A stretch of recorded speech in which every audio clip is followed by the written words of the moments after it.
Kembali ke masa lalu ketika aku Ausbildung perawat di tahun kedua, aku benar-benar berada di fase depresif. Bahkan aku ke dokter dan aku ngejelasin perasaan aku dan aku dapat diagnose depresif. Dokter aku ngasih resep untuk ke psikologi.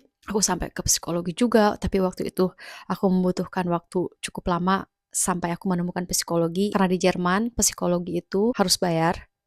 Kalau yang privat itu lebih cepat, tapi kalau kita nggak bayar, asuransi kesehatan kita yang nanggung, itu cukup lama karena kita berada di daftar list gitu. Tapi waktu itu untungnya aku setelah 3 bulan menunggu, aku dapat Platz atau aku dapat tempat. Jadi waktu itu aku bener-bener lagi burn out, dan waktu itu juga lagi zaman corona, semua kayak lockdown ini itu sampai ngampus atau Schulblock atau Berufsschule juga di rumah. Kita home office selama 1 tahun. Kita home office, kita kayak 8 jam di depan iPad dan kita belajar dari rumah. Di rumah sakit aku nggak ada pengalaman apa-apa dan waktu itu bahasa Jerman aku juga belum bagus-bagus banget. Kebetulan waktu itu aku ikutan balet dan yang aku suka dari tempat balet dan yang aku suka dari sekolah balet ini, mereka pas lockdown nggak tutup, tapi mereka mengadakan kayak Einzelunterricht atau les untuk satu orang gitu. Kayak kita nggak dalam satu grup, tetapi kita per orang gitu. Dan itu benar-benar membantu aku mentally, physically, karena waktu itu aku benar-benar 2 minggu aku izin sakit, dan selama 2 minggu itu aku benar-benar cuma di kamar, aku cuma di kasur, aku nggak ada lus untuk apa-apa, aku pokoknya nggak ada kemauan untuk berdiri, untuk bangun, untuk masak, untuk pergi keluar, untuk belanja, untuk ketemu teman-teman, enggak. Itu satunya yang membantu aku untuk berdiri keluar dari rumah itu balet, karena aku suka banget sama balet dan balet juga benar-benar impian aku dulu pas masih kecil, dan aku juga suka sama guru balet aku, dan aku juga tuh suka sama teman-teman balet aku, tapi waktu itu masih lockdown jadi aku sendirian. Itu fase pertama depresif aku. Dan fase kedua datang lagi, aku izin sakit lagi 2 minggu. Itu bener-bener udah kayak enggak lockdown lagi. Aku aktif di balet.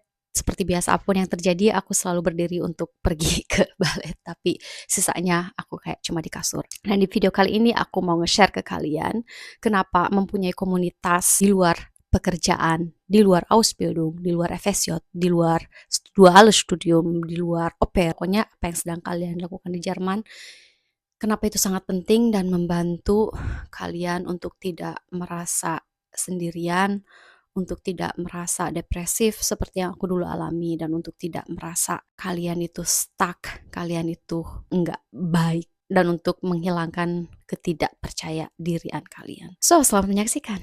Jadi, alasan pertama kenapa kalian harus memiliki komunitas yaitu, menurut pengalaman aku, pas Ausbildung perawat, karena Ausbildung perawat itu bukan buat aku, dan aku kayak stuck, aku suck, dan aku nggak bagus, nggak baik gitu dalam Ausbildung aku banyak kesalahan, aku nggak ngerti ini seperti ini apa gitu. Aku udah belajar beberapa jam kayak nggak nempel di kepala, dan aku bertanya-tanya, aku sebodoh ini gitu kan, dan ternyata ini emang bukan buat aku gitu. Dan selama Ausbildung atau selama Berufsschule, selama kerja, aku ngerasa kayak aku nggak cukup, aku ngerasa bodoh. Tapi selama aku ikutan balet, aku suka sama guru balet aku suka sama teman-teman balet aku juga cukup bagus melakukan balet, dan aku juga dapat applause dari guru balet aku. Bener-bener ngerasa seneng banget, ngerasa aku di dunia aku gitu. At least aku bagus dalam satu hal gitu. Alasan yang kedua, of course, itu untuk mengobati rasa kesendirian kita. Aku tinggal di Jerman sendirian, aku nggak punya saudara, aku nggak punya temen baik yang aku udah kenal sebelum aku ke Jerman. Aku nggak punya siapa-siapa pas di Kassel. Jadi ketika aku join balet, aku juga berteman sama teman-teman balet aku, dan kita juga nge-share pikiran, makan bareng, kita minum bareng, dan itu benar-benar mengobati rasa rindu aku, karena di sana aku kayak punya perasaan, oke, aku bersama orang-orang di mana kita mempunyai ketertarikan yang sama. Aku nggak sendiri. Soalnya aku suka balet dan aku ketemu orang-orang yang suka balet, dan aku ngerasa aku nggak sendiri karena aku menemukan komunitas aku gitu. Dan yang ketiga, of course, ini juga untuk memberi perasaan ke kalian bahwa kalian itu nggak sendiri, bahwa kalian itu nggak harus hidup sendiri. Kalian itu nggak harus merasakan sulitnya hidup di Jerman sendirian. Karena di Jerman juga nggak selalu Ausbildung, nggak selalu kerja, nggak selalu belajar.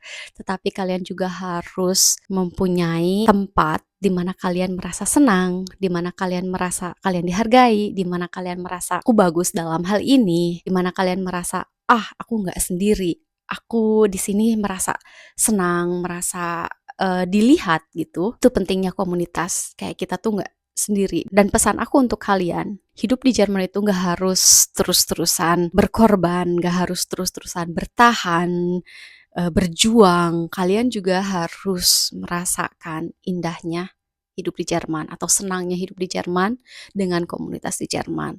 Oke, aku membahas kayak orang-orang Jerman itu dingin, ini itu. Tapi kalau kalian berada dalam komunitas di mana kalian mempunyai ketertarikan yang sama dengan orang-orang Jerman atau orang-orang di sini, itu vibe-nya beda banget. Itu vibrasinya beda banget. Kalian jangan ngerasa salah untuk merasa happy, merasa senang, merasa bahagia di Jerman. Karena ya seperti yang udah aku bilang, hidup di Jerman itu nggak selalu tentang bertahan, belajar, bekerja, dan seterusnya. Dan yang selanjutnya, gimana cara menemukan komunitas? Tips aku, kalian cari tahu tentang diri kalian sendiri. Contohnya kalian flashback ke zaman kalian lagi kecil, zaman SD, zaman SMP, zaman SMA. Kalian dulu sering melakukan apa? Kalian mungkin suka main sepak bola, main volleyball, main badminton, taekwondo, berenang, atau ngelukis, atau nyanyi, atau main musik, atau berada di dalam grup musik gitu, atau komunitas Muslim, komunitas Kristen, komunitas Buddha, komunitas apapun itu, atau komunitas bahasa, atau komunitas anime, atau komunitas apapun itu, kalian cari tahu passion kalian, interest kalian, atau ketertarikan kalian. Nah, dari sana kalian Google atau kalian tanya ke orang-orang yang kalian kenal di Jerman, kalian tanya GF kalian tanya temen kurs kalian, atau kalian tanya guru bahasa Jerman kalian di Jerman, tanya kolega kalian di Jerman, kayak, kamu tahu nggak komunitas ini, komunitas itu, komunitas tenis, komunitas nari, komunitas apapun itu. Kalian nanya atau kalian cari tahu. Dan di Jerman kalau kalian mau gabung sesuatu, mereka punya namanya Probe Tag atau Probe, kayak percobaan gitu. Jadi kalian datang, mostly kalian gak harus bayar, kalian cuma datang, kalian mengikuti program ini atau kalian mengikuti kursus ini, dan kalau cocok kalian daftar dan kalian lihat bayarnya berapa per bulan, Aufnahmegeburnya berapa, dan kalian hitung-hitung dengan pengeluaran kalian, dengan pendapatan kalian, dan seterusnya. Jangan sampai kalian kayak menghabiskan banyak uang untuk komunitas ini atau untuk hobi ini.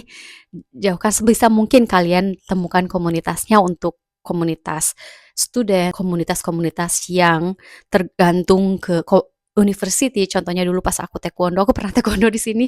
Aku ikutan taekwondo yang diadakan oleh universitas. Jadi itu lebih murah gitu. Dan ya di sana kalian akan menemukan orang-orang yang mempunyai ketertarikan yang sama, atau orang-orang berumuran kalian, atau orang-orang yang kayak bukan orang-orang yang di tempat kerja yang mungkin kalian juga gak suka gitu. Jadi temukan happy place kalian, temukan tempat di Jerman yang bisa mengobati rindu kalian, yang bisa membuat kalian berasa di rumah, atau yang menarik ketertarikan kalian. Buat aku contohnya ballet dan cheerleading, atau mungkin kalian juga ke fitness studio atau bergerak pokoknya. Pokoknya dijamin kalau kalian udah menemukan komunitas kalian di Jerman, kalian gak akan terus-terusan mikirin kerjaan, mikirin Ausbildung, mikirin FSJ ini itu, tapi kalian juga membangun komunitas, kalian membangun koneksi, kalian bisa dapat informasi lebih banyak, mungkin yang bisa ngasih ide, kayak karir apa yang bisa kalian lakukan. Kadang kayak benar-benar di sana juga aku membangun koneksi, aku menambah wawasan, dan seterusnya. Semoga ini membantu. Aku penasaran untuk kalian yang mau ke Jerman atau yang ada di Jerman yang sedang mengikuti program FSJ, Ausbildung, Offer apapun itu, kalian tulis di kolom komentar. Aku pengen tahu pengalaman kalian sejauh ini bagaimana, atau persiapan kalian sejauh ini bagaimana untuk ke Jerman. Apakah kalian sudah mengikuti komunitas di Jerman, mencari komunitas di Jerman, dan apa kabar dan aku pengen tahu kabar kalian yang ingin ke Jerman atau yang udah di Jerman. Dan untuk yang belum subscribe, kalian dipersilahkan untuk subscribe ke channel aku karena ini sangat membantu aku untuk share informasi-informasi bermanfaat lainnya untuk kalian. Alangkah baiknya juga kalau kalian share video ini ke orang-orang yang membutuhkan. Dan jaga kesehatan kalian, jaga kesehatan mental kalian. Sampai jumpa di video berikutnya. Dah.